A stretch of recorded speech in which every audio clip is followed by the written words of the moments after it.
তিন ছেলেকে নিয়ে মাছ ধরতে গিয়েছিলাম গাজীপুরের কালীগঞ্জে। একটা উৎসব। মোবারক ভাই দাওয়াত দিয়েছিল। উনি মালয়েশিয়ায় থাকেন।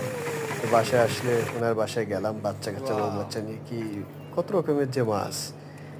কই মাছ, শিং মাছ, মাগুর মাছ, দেশি প্রজাতির প্রায় ১২-১৪ রকমের মাছ।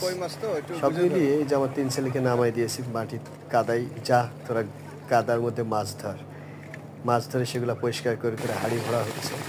আর আমি অবশ্য কাদায় নামি নাই। যাই হোক, কিন্তু তিন ছেলে খুবই মজা পেয়েছে। তারা এই যে দেখেন কত আছাড় খায়, পড়ে আর আছাড় খায়। মানে কোনো কাজ যে এত সহজ না, এই দেখেন কেমনে আছাড় খাচ্ছে, আবার আছাড় খাচ্ছে। তার মানে কি এত সোজা না। যত কাজ সোজা মনে করি, এই যে আমার ছোট ছেলে যে মোবারক ভাই মাছ পরিষ্কার করে হাঁড়িতে ভরবে। আমার তো খুবই ভালো লেগেছে আসলে। এরকম একটা গ্রামীণ পরিবেশে কি যে ভালো লাগে। ওনাকে বললাম, ভাই মাছটা নামান আগে একটা ছবি তুলি। দেখেন কি টাটকা মাছ, এগুলো রান্না হবে, খাবো, তারপরে আসবো। অবশ্য আমি আসার সময় মোবারক ভাই প্রায় 10 কেজি মাছ মনে হয় দিয়ে দিছে।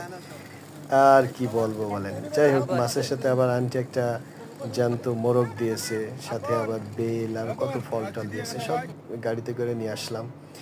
এখানে কত বক, এই যে সাপও আছে আবার এখানে। কিন্তু যাই হোক, এগুলা ধোঁড়া সাপ, এগুলাতে